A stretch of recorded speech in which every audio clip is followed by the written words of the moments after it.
कहानी की शुरुआत में हम ड्रासा नाम की एक शार्प शूटर को देखते हैं जो पिछले कई घंटों से एक टनल में छुपी हुई है। दरअसल वह यहाँ अपने शिकार का इंतजार कर रही होती है। ड्रासा को पास के एयरपोर्ट पर एक गवर्नमेंट अफसर को मारने का टास्क दिया गया था। कुछ ही देर बाद रनवे पर एक प्लेन लैंड करता है। ड्रासा को जैसे ही अपना शिकार नजर आया उसने उसे कई किलोमीटर दूर से एक ही शॉट में खत्म कर दिया। ड्रासा अपना ये काम इतनी बारीकी से अंजाम देती है कि वहाँ पर मौजूद गार्ड्स को पता ही नहीं चलता कि गोली किसने और कहाँ से चलाई। मिशन कंप्लीट करने के बाद ड्रासा अपनी माँ की कब्र पर जाती है जहाँ उसका फादर पहले से ही मौजूद होता है। यहाँ हमें ड्रासा के बारे में एक और बात मालूम होती है कि जब भी वह किसी को अपनी राइफल से मारती है तो उस बुलेट के कवर को अपने पास रख लेती है और फिर वह इन बुलेट कवर्स को अपने पिता को सौंप देती है। दरअसल ड्रासा एक कॉन्ट्रैक्ट किलर थी, यानी वह पैसों के लिए लोगों को मारा करती थी और अब तक कई लोगों को मार चुकी थी। इसे लोगों को मारना तो बिल्कुल अच्छा नहीं लगता था, लेकिन अब यह काम उसका पेशा बन चुका था। इसलिए ड्रासा उन बुलेट्स के कवर्स को अपने फादर को पकड़ा देती, जिससे उसका दुख थोड़ा कम हो जाता। ड्रासा अपने पिता को बताती है कि मुझे एक और नया प्रोजेक्ट मिला है जो पूरे 1 साल तक चलेगा। शायद इस दौरान मैं आपसे मिल नहीं पाऊंगी। जिस पर ड्रासा के फादर जवाब देते हैं, तुम हर साल आती हो और मुझे कुछ गोलियों के कवर पकड़ा देती हो, मगर अगले साल ऐसा नहीं होगा। मेरा कैंसर का लास्ट स्टेज चल रहा है, मेरे पास अब ज्यादा वक्त नहीं बचा और अगर आने वाले दिनों में मेरी मौत नहीं हुई तो मैं खुद 14 फरवरी वैलेंटाइंस डे पर अपनी जिंदगी खत्म कर लूंगा, क्योंकि अब मेरे पास जीने की कोई वजह नहीं है। तुम्हारी माँ भी मर चुकी है और तुम भी अपने काम के चलते साल में 1-2 बार मुझसे मिलने आती हो, इसलिए हो सकता है ये हमारी आखिरी मुलाकात हो। ये सुनकर ड्रासा की आंखें भर आती हैं। अब यहाँ सीन शिफ्ट होता है और हम देखते हैं इस कहानी के दूसरे लीड कैरेक्टर लेवाई को। लेवाई की जिंदगी बिल्कुल भी ठीक नहीं चल रही थी। उसे अक्सर भयानक सपने आते थे और नींद उसकी आंखों से कोसों दूर चली जाती थी। एक रात जब उसकी आंख बुरे सपने से खुलती है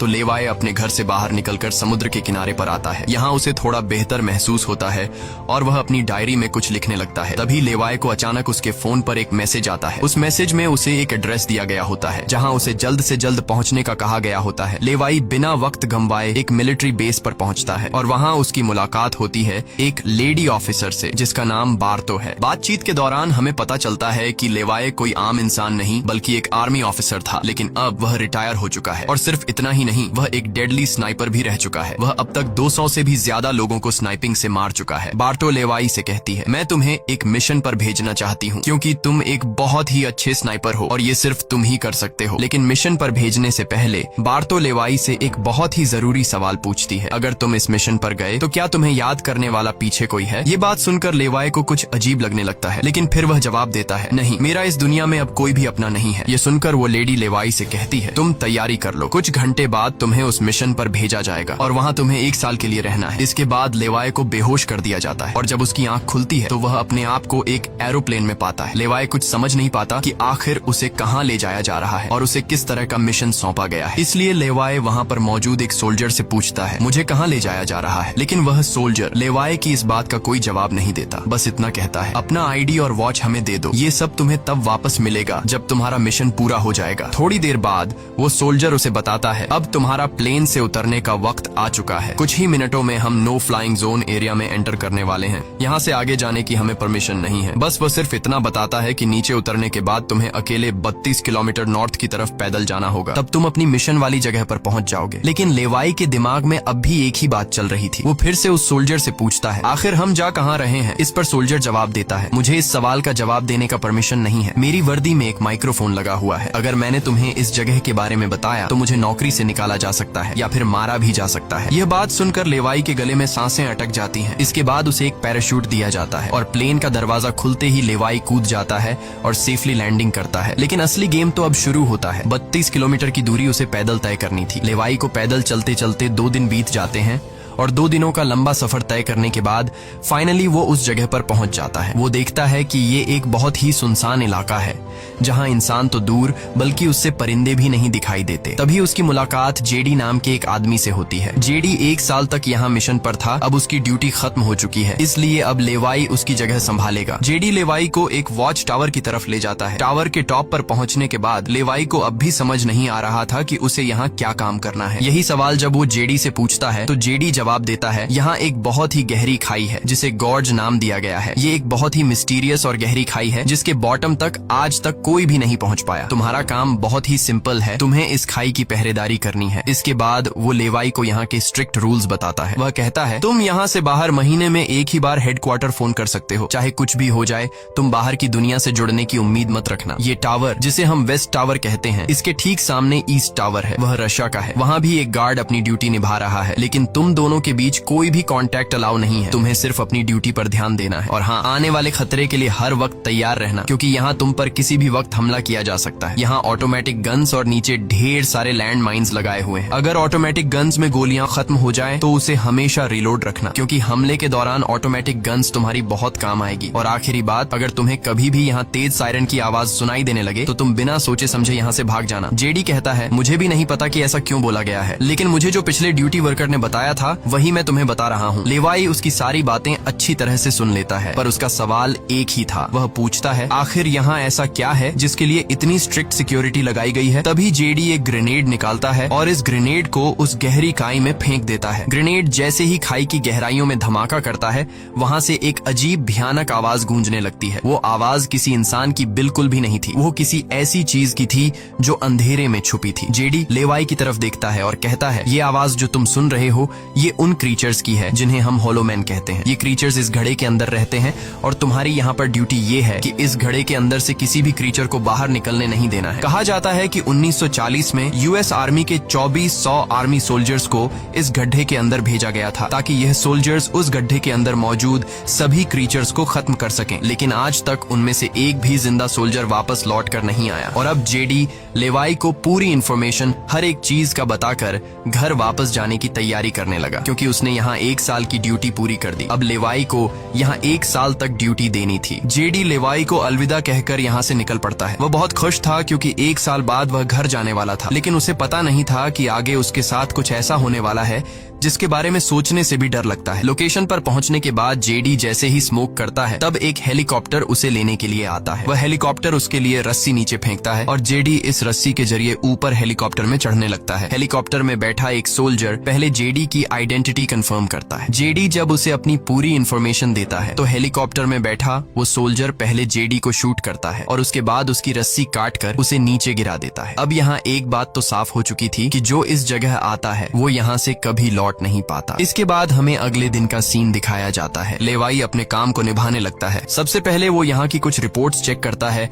और जिन ऑटोमेटिक गन्स में गोलियां खत्म होती हैं उन्हें रीलोड करता है। इसी तरह से दिन गुजरते हैं और फिर 1 महीना। अब लेवाई को ये जगह बोरिंग फील होने लगी। वो सोचता है कि क्या 1 साल तक यहाँ बस अकेले ही रहना है, न किसी से बातचीत और न ही कोई एंटरटेनमेंट। इसीलिए टाइम पास करने के लिए वो अलमारी में रखी किताबें पढ़ने का सोचता है। जब वो अलमारी से किताबें निकालता है तो अचानक उसकी नजर अलमारी के पीछे की दीवार पर पड़ती है। उस दीवार पर कुछ नोट्स लिखे होते हैं। ये उन सभी लोगों के नोट्स थे जो इससे पहले इस टावर में अपनी ड्यूटी कर चुके थे। हर नोट में डर, अकेलापन और होलोमैन के खतरों का जिक्र था। एक दिन लेवाई को वेस्ट टावर से मशीन चलने की आवाज आती है। लेवाई जल्दी से अपने टेलीस्कोप से दूर से ईस्ट टावर को देखने की कोशिश करता है और तभी उसे एक लड़की दिखाई देती है और ये लड़की कोई और नहीं बल्कि ड्रासा होती है, जो कि उसकी अच्छी स्नाइपिंग की वजह से उसे इस टावर पर ड्यूटी दे दी गई थी। ड्रासा की खूबसूरती देखते ही लेवाई की नजरें उस पर जम जाती हैं, लेकिन लेवाई उससे बात नहीं कर पाता क्योंकि ऐसा करना रूल्स की खिलाफ वर्जी थी और ड्रासा को भी वेस्ट टावर में बैठे लेवाई के बारे में पता चल चुका था। अब इसी तरह से दिन गुजरते हैं और ये दोनों सोचते हैं कि क्या हमें एक दूसरे से बात करनी चाहिए या नहीं। कुछ दिन बाद ड्रासा का जन्मदिन आता है। अकेलेपन में घिरी हुई ड्रासा को लगता है कि उसे किसी से बात करनी चाहिए। वो लेवाई से बात करने की कोशिश करती है। ड्रासा एक व्हाइट बोर्ड के जरिए लेवाई से पूछती है, तुम्हारा नाम क्या है? इस पर लेवाई को रूल्स याद आते हुए कहता है कि नाम बताना अलाउड नहीं है, लेकिन ड्रासा मुस्कुराते हुए अपना नाम बताती है, मेरा नाम ड्रासा है। लेवाई भी ज्यादा न सोचते हुए अपना नाम बता देता है। ड्रासा बताती है कि आज मेरा बर्थडे है और ड्रासा अपने बर्थडे को सेलिब्रेट करते हुए डांस करने लगती है। ड्रासा लेवाई से पूछती है, क्या तुम्हें डांस करना आता है? लेवाई बताता है, नहीं, मुझे डांस करना बिल्कुल भी नहीं आता। जिस पर ड्रासा पूछती है, तो फिर तुम्हें क्या करना आता है? लेवाई जवाब देते हुए बोर्ड पर लिखता है, मैं शूटिंग थोड़ी बहुत अच्छी कर लेता हूँ। यहाँ ड्रासा उसकी शूटिंग स्किल्स चेक करने के लिए अपने टावर पर एक छोटी सी बॉटल उसके सामने रख देती है और लेवाई अपने टारगेट को निशाने पर रखते हुए एक ही गोली में उस बॉटल को फोड़ देता है। अब यहाँ ड्रासा भी पीछे रहने वाली नहीं थी। वह भी अपनी शूटिंग स्किल्स को दिखाते हुए लेवाई के टावर में रखी एक छोटी सी बॉटल को बिल्कुल परफेक्ट शूट कर लेती है, जिससे लेवाई को पता चलता है कि ट्रासा कोई आम लड़की नहीं बल्कि वह एक डेडली स्नाइपर है। धीरे धीरे दोनों की बातचीत बढ़ने लगती है। ट्रासा और लेवाई एक दूसरे को समझने लगते हैं, लेकिन तभी जब ये दोनों बातचीत में मसरूफ होते हैं, ट्रासा की नजर अचानक नीचे गड्ढे की तरफ जाती है। वो देखती है कि नीचे से कुछ भयानक क्रीचर्स यानी होलोमैन तेजी से वेस्ट टावर की तरफ चढ़ रहे हैं। वह जल्दी से लेवाई को अलर्ट करती है, नीचे देखो, तुम्हारी तरफ कुछ क्रीचर्स बढ़ रहे हैं। लेवाई जैसे ही नीचे देखता है, उसकी आंखें चौंक जाती हैं। नीचे सिर्फ एक या दो नहीं बल्कि हजारों क्रीचर्स ऊपर की ओर बढ़ रहे होते हैं। वो बिना वक्त गंवाए अपनी स्नाइपर राइफल उठाता है और एक एक करके क्रीचर्स को शूट करने लगता है, लेकिन क्रीचर्स की तादाद इतनी ज्यादा होती है कि लेवाई उन्हें अकेले संभाल नहीं पाता। इसलिए ट्रासा भी अपनी मशीन गन से गोलियां बरसाने लगती है। अब वेस्ट टावर यानी ट्रासा की तरफ भी क्रीचर्स बढ़ने लगे। ये दोनों अपनी अपनी साइड से इन क्रीचर्स को मारने लगते हैं, लेकिन तभी लेवाई देखता है कि एक क्रीचर ऊपर ट्रासा के टावर तक पहुंच चुका है और वह क्रीचर जैसे ही ट्रासा पर हमला करने वाला होता है तो लेवाई ईस्ट टावर से अपनी जबरदस्त स्नाइपिंग स्किल्स का इस्तेमाल करते हुए उस क्रीचर को मार गिराता है। अब लेवाई और ड्रासा दोनों को एहसास हो जाता है कि इस खतरनाक जगह में अगर जिंदा रहना है तो उन्हें मिलकर लड़ना होगा। सब कुछ संभालने के बाद ड्रासा बताती है, ये मेरी लाइफ का सबसे बेस्ट बर्थडे था। अगली सुबह लेवाई नीचे लगी लैंड माइन्स को ठीक करता है और ऑटोमेटिक गन को रीलोड करता है। तभी अचानक खाई के अंदर से एक ड्रोन निकलता है। वो ड्रोन कुछ सेकंड्स तक लेवाई की तरफ देखता है। ड्रोन अजीब तरीके से स्कैन करता है। ये देखकर लेवाई हैरान रह जाता है और उसे कुछ समझ नहीं आता कि ये ड्रोन क्यों और किसके लिए भेजा गया था। इस तरह से दिन गुजरते हैं और फिर महीने। इन दोनों की आपस में दोस्ती होने के बाद अब उनके दिन अच्छे गुजर रहे थे और अब उन्हें अकेलापन बिल्कुल भी महसूस नहीं होता था। पर एक दिन ट्रासा बहुत ज्यादा सैड होती है क्योंकि आज 14 फेब था और उसे याद आता है कि उसके फादर ने कहा था कि अगर कैंसर की वजह से आने वाले कुछ दिनों में नहीं मरा तो वो 14 फेब के दिन खुद को मार देगा। और यहाँ ड्रासा बोर्ड पर लिखकर लेवाई को बताती है, आज मैं खुद को बहुत ही अकेली महसूस कर रही हूँ। अगर आज मेरे पास कोई होता तो बहुत अच्छा होता। लेवाई को भी पहले ही दिन से ड्रासा से मिलने का मन था और आज वह खुद को रोक नहीं पाता। वो ड्रासा के पास जाने का प्लान बना लेता है। वह एक रॉकेट लॉन्चर के जरिए ईस्ट टावर तक पहुँचने का जुगाड़ कर लेता है। अगली सुबह वो रॉकेट लॉन्चर का इस्तेमाल करके एक मजबूत रस्सी को ड्रासा की तरफ फेंकता है, जिसके बाद ड्रासा टावर के बाहर आती है और वो रस्सी को मजबूती से एक पेड़ के साथ बांध देती है ताकि लेवाई रस्सी के जरिए लटक कर ईस्ट टावर तक पहुंच जाए। लेवाई बिना देर किए उस रस्सी के सहारे ईस्ट टावर की ओर बढ़ने लगता है, लेकिन बीच में वो अटक जाता है क्योंकि आगे रस्सी की ढलान खत्म हो चुकी थी। इसलिए अब लेवाई हाथों की मदद से आगे बढ़ने लगता है और करीब आधा घंटा हाथों की मदद से सफर करने के बाद वो ड्रासा के टावर तक पहुंच जाता है। ड्रासा उसे वेलकम करती है और कहती है, तुमसे बहुत ही गंदी पसीने की बू आ रही है, इसलिए पहले तुम नहा लो, फिर मैं तुमसे मिलूंगी। लेवाई को ये सुनकर हंसी आ जाती है। वह कुछ कहता नहीं, बस सिर हिलाकर मान जाता है। ड्रासा यहाँ पर शरारत करते हुए उसके कपड़े दूर जाकर छिपा लेती है और सीसीटीवी कैमरा के जरिए लेवाई को देख रही होती है, जो टावर में मौजूद शावर में नहा रहा होता है। उसके बाद लेवाई और ड्रासा एक साथ बैठकर काफी देर तक बातें करते हैं। ड्रासा उससे अपनी पूरी स्टोरी बताती है और बताती है कि अब इस दुनिया में मेरा कोई नहीं रहा, सिर्फ मेरे फादर जिंदा बचे थे, पर कल के दिन उसने भी खुद को मार दिया होगा। यहाँ लेवाई भी ट्रासा को रात में आने वाले भयानक सपने और अपने उन दिनों के किस्से सुनाता है जब वो यूएस आर्मी में था। इस तरह से बातें करते करते रात हो जाती है। ड्रासा यहाँ एक सॉफ्ट म्यूजिक लगा लेती है। ये दोनों म्यूजिक की धुन पर डांस करने लगते हैं। इसी डांस के दौरान वो एक दूसरे के करीब आने लगते हैं और उनके बीच रोमांस होने लगता है। कुछ देर बाद लेवाई ड्रासा की तरफ देखकर एक मुस्कान के साथ कहता है, मैंने तुम्हारे लिए एक शायरी लिखी है, जब हम यहाँ से निकलेंगे तभी मैं तुम्हें वो शायरी दूंगा। अगले दिन लेवाई को वापस अपने वेस्ट टावर लौटना था। वह ड्रासा को अलविदा कहता है और रस्सी के सहारे वेस्ट टावर की तरफ चलना शुरू कर देता है। ड्रासा भी उसे जाते हुए देखती रहती है, लेकिन तभी हम देखते हैं कि कुछ क्रीचर्स ऊपर टावर की तरफ बढ़ रहे हैं, जिनमें से एक क्रीचर वहां लगे लैंड माइन से टकरा जाता है और एक जोरदार धमाका होता है। लैंड माइन के फटने से जो उसके लोहे के पार्ट्स हवा में उड़ जाते हैं, उनमें से एक पार्ट रस्सी से टकरा जाता है, जिससे रस्सी टूट जाती है और वो तेजी से उस खाई में गिर जाता है। लेवाई को गिरते देखकर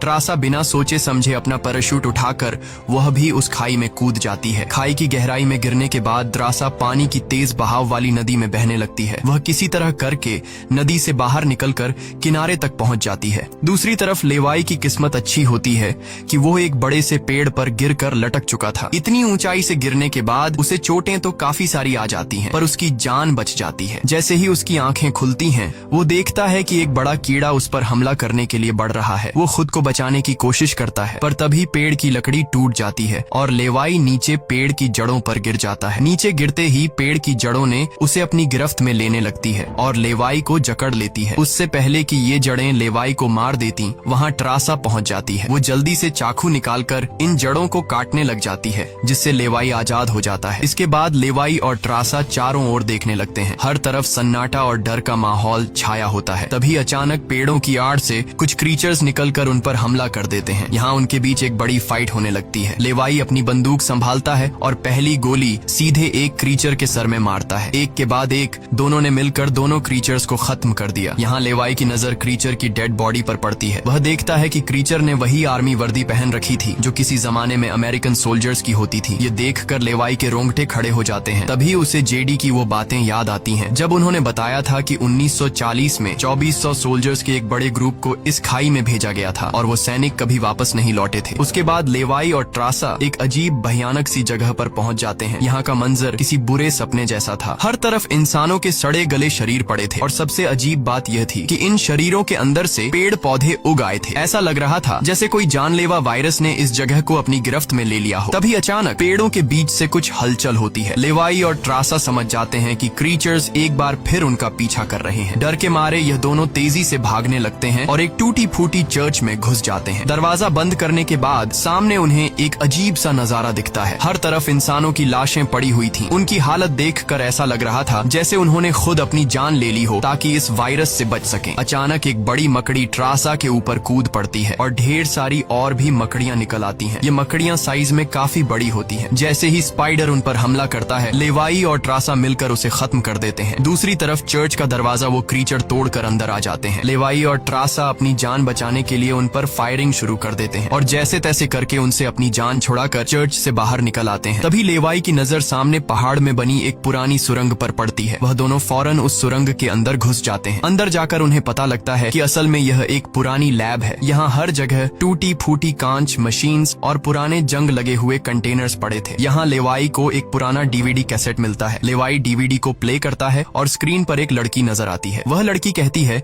कि हम लोग यहाँ एक सीक्रेट केमिकल मिसाइल प्रोजेक्ट पर काम कर रहे थे। हमारे साथ सैकड़ों साइंटिस्ट थे, पर एक दिन यहाँ भूकंप आया। भूकंप के तेज झटके से मिसाइल की केमिकल लीक हो गई। जहरीला केमिकल हवा में मिलने लगा। कुछ ही घंटों में लोग वायरस से इन्फेक्ट होने लगे। वह लड़की अपना पेट दिखाते हुए बताती है कि मैं भी इन्फेक्टेड हूँ। हालांकि हमने मिलिट्री को सब कुछ बताया। हमने उनसे कहा कि इस पूरे इलाके को बॉम्बिंग करके तबाह कर दिया जाए ताकि इन्फेक्शन और फैल न सके, लेकिन उन्होंने हमारी बात नहीं सुनी। इस वीडियो को देखने के बाद लेवाई को वहाँ एक नए जमाने का कंप्यूटर मिलता है। लेवाई को समझ नहीं आता कि इस जगह में आज के दौर का कंप्यूटर कैसे रखा गया है। लेवाई उसे ऑन करता है और उसमें मौजूद जानकारी को देखकर एकदम सुन रह जाता है। उसे डार्क लेक नाम की एक कंपनी के बारे में पता चलता है जो पैरामिलिट्री बनाने का काम करती है। ये कंपनी यहाँ से इन्फेक्टेड लोगों के सैंपल्स इकट्ठा करके अपने कंट्री के सोल्जर्स को सुपर सोल्जर्स में कन्वर्ट करने के लिए उन पर एक्सपेरिमेंट करती है। यही वजह है कि कोई भी देश इस जगह को मिटाना नहीं चाहता। इसके अलावा लेवाई को यह भी पता चलता है कि यह जो खाई है यहाँ पर एक बहुत ही बड़ा मिसाइल है जिसकी एक्टिवेशन पर जब वो फटेगा तो 4.2 किलोमीटर की लंबाई में सब कुछ मिटा देगा। लेवाई और ट्रासा ये सारा राज समझ जाते हैं। उन्हें पता चल जाता है कि जिस लेडी बार्तो ने उन्हें यहाँ भेजा था वही इस जगह की ओनर है और वो इस जगह का गलत इस्तेमाल कर रही है। और इस जगह को सीक्रेट रखने के लिए लेडी बार्तो हमेशा ऐसे इंसान को यहाँ पर ड्यूटी के लिए चुनती थी जिसका पीछे कोई पूछने वाला नहीं हो, और उस इंसान को यहाँ साल भर ड्यूटी करने के बाद मार दिया जाता, जिस तरह से जेडी को मार दिया गया था, ताकि वो बाहर आकर दुनिया को इस जगह के बारे में नहीं बता सके। ये सब जानने के बाद जैसे ही ये दोनों वहाँ से निकलते हैं, तभी एक घुड़सवार क्रीचर ट्रासा को रस्सी से जकड़कर अपने साथ ले जाता है। लेवाई ट्रासा की तलाश में यहाँ वहाँ भटकता है, लेकिन उसे ट्रासा कहीं दिखाई नहीं दे रही थी। तभी लेवाई एक ऐसी जगह पर पहुँचता है जहाँ एक बड़ी मिसाइल रखी हुई थी। ये वही मिसाइल थी जिसके बारे में डार्क लेक कंपनी के कंप्यूटर से लेवाई को जानकारी मिली थी। लेवाई को सब कुछ साफ समझ आ चुका था। असल में वॉच टावर में पहले रह चुके लोग जब यह कहते थे कि अगर सायरन की आवाज सुनाई दे तो जितनी जल्दी हो सके यहाँ से भाग जाना चाहिए, वो दरअसल इस मिसाइल की ही बात कर रहे थे। दूसरी तरफ ट्रासा अब उस क्रीचर के कब्जे में थी। ट्रासा खुद को छुड़ाने की कोशिश करती है और जैसे तैसे करके वो खुद को छुड़ा लेती है। आजाद होते ही ट्रासा और क्रीचर के बीच फाइट छिड़ जाती है। लेवाई भी ट्रासा को ढूंढते ढूंढते वहाँ पहुँच जाता है और वह भी फौरन क्रीचर पर हमला कर देता है और ये दोनों मिलकर उसे आग लगाकर जला देते हैं। और अब बारी आती है इन लोगों की यहाँ से निकलने की, मगर आगे का रास्ता और भी ज्यादा मुश्किल था। जैसे ही लेवाई लेवाई और ट्रासा आगे बढ़ते हैं, सामने एक खतरनाक इलाका आता है जहां से निकलना एक बहुत ही बड़ा चैलेंज था। यहाँ इंसान और पौधे आपस में पूरी तरह से जुड़े हुए थे, जैसे कि वह किसी खतरनाक एक्सपेरिमेंट का नतीजा हो। खैर, ये लोग हर कदम को संभाल कर रखते हुए आगे बढ़ते हैं कि तभी ट्रासा का पैर फिसल जाता है, जिससे ये पौधे एक्टिवेट हो जाते हैं। वो ट्रासा को जकड़ लेते हैं, लेकिन यहाँ लेवाई हिम्मत दिखाते हुए आगे बढ़ता है और अपनी पूरी ताकत से ट्रासा को छुड़ा लेता है। वह बॉम्ब का इस्तेमाल करके वहाँ के पूरे प्लांट सिस्टम को उड़ा देता है। लेवाई ट्रासा को लेकर वहाँ से बाहर निकल आता है। थोड़ा सा आगे चलने के बाद उन्हें एक गैराज नजर आता है जहाँ पर एक गाड़ी खड़ी होती है। ये दोनों जल्दी से उस गाड़ी में बैठ जाते हैं और उस जगह से निकलने की कोशिश करने लगते हैं। आखिरकार कुछ दूरी तय करने के बाद उन्हें एक रस्सी नजर आती है जो ऊपर वॉच टावर तक जाती थी, लेकिन अब वो क्रीचर्स भी उनका पीछा करते हुए वहां तक पहुंच चुके थे। अब यहाँ रस्सी को हाथों से पकड़कर ये लोग अगर ऊपर चढ़ते तो ये क्रीचर्स इन्हें मार देते। इसलिए लेवाई समझदारी से काम लेते हुए जीप को रस्सी से बांधकर ऊपर चढ़ने लगते हैं। ये लोग जीप को इसलिए रस्सी से बांध लेते हैं ताकि ये दोनों जीप में बैठकर उनके हाथ क्रीचर्स के साथ लड़ने के लिए फ्री हों। वो क्रीचर्स उन पर हमला करते हैं और यहाँ उनके बीच एक बड़ी फाइट होती है, लेकिन वो क्रीचर्स तादाद में काफी ज्यादा थे, इसलिए वो इन पर भारी पड़ रहे थे। यहाँ लेवाई के दिमाग में एक आइडिया आता है। वह जीप की पेट्रोल टैंक इन क्रीचर्स पर लीक कर देता है, जिससे निकलने वाले तेल को आग लगाकर उन सभी क्रीचर्स को जला देता है और आखिर में ये लोग उस जीप की रस्सी काटकर उसे नीचे छोड़ देते हैं, जिससे वो सभी क्रीचर्स मारे जाते हैं। इस तरह से ये लोग फाइनली ऊपर चढ़ने में कामयाब हो जाते हैं। अब इन दोनों को पता चल चुका था कि अगर ये दोनों यहाँ साल भर ड्यूटी कर भी लें तब भी आखिर में इन दोनों को मार दिया जाएगा। इसलिए अब ये दोनों एक बड़ा फैसला करते हैं कि अब वो इस जगह की रक्षा नहीं करेंगे बल्कि इस जगह को तबाह कर देंगे, ताकि इनकी तरह कोई दूसरा सोल्जर यहाँ पर न फंस सके और इस जगह का गलत इस्तेमाल बंद हो जाए। ये सब करने के बाद ये दोनों यहाँ से दूर जाकर एक नई जिंदगी की शुरुआत करेंगे। यहाँ ट्रासा कहती है, मेरे पास फ्रांस में छुपने के लिए एक जगह है, हम वहाँ जाकर शादी करेंगे और आगे की जिंदगी वहीं पर बिताएंगे। लेवाई ट्रासा की बात मान जाता है और अब वह कहता है, मुझे वापस अपने टावर पर जाना होगा। मैं वहाँ जाकर टावर में एक बॉम्ब फिट करूंगा और साथ ही इस मिसाइल को भी एक्टिवेट कर दूंगा, जिससे यह पूरी जगह तबाह हो जाएगी। जिसके बाद लेवाई रस्सी की मदद से अपने टावर तक पहुंच जाता है। इस बीच लेडी बार्तो लेवाई से कांटेक्ट करती है और सवाल करती है, क्या तुम इस गड्ढे के अंदर गए थे, क्योंकि किसी ने हमारे कंप्यूटर को ऑन किया है। लेवाई यहाँ पर झूठ बोलकर बताता है, नहीं, मैं वहाँ नहीं गया था। लेकिन बार्तो जानती है कि लेवाई झूठ बोल रहा है। उन्होंने सिक्योरिटी कैमरास में सब कुछ देख लिया था कि लेवाई और ट्रासा दोनों गड्ढे के अंदर गए थे। फिर भी वो अपनी बात को आगे बढ़ाते हुए कहती है, अगर तुम नहीं गए तो फिर जाहिर सी बात है कि यह सारा काम उस वेस्ट टावर वाले गार्ड का है। तुम एक काम करो कि उस वेस्ट टावर वाले इंसान यानी ट्रासा को मार दो, क्योंकि उसने रूल तोड़ा है। यहाँ लेवाई हाँ तो बोल देता है, लेकिन बार्तो को पता चल चुका था कि यह उसे नहीं मारेगा और वह समझ चुकी थी कि ये दोनों अब यहाँ से भागने वाले हैं और बाहर जाकर दुनिया को इस जगह के बारे में बता देंगे। इसीलिए वह खुद हेलीकॉप्टर में यहाँ पहुँचती है, लेकिन बार्तो के पहुँचने से पहले ये दोनों अपनी पूरी तैयारी कर चुके थे। लेवाई टावर से काफी दूर जाकर अपनी लाइफ का सबसे लंबा शॉट लेता है और सीधा उस टावर पर गोली मारता है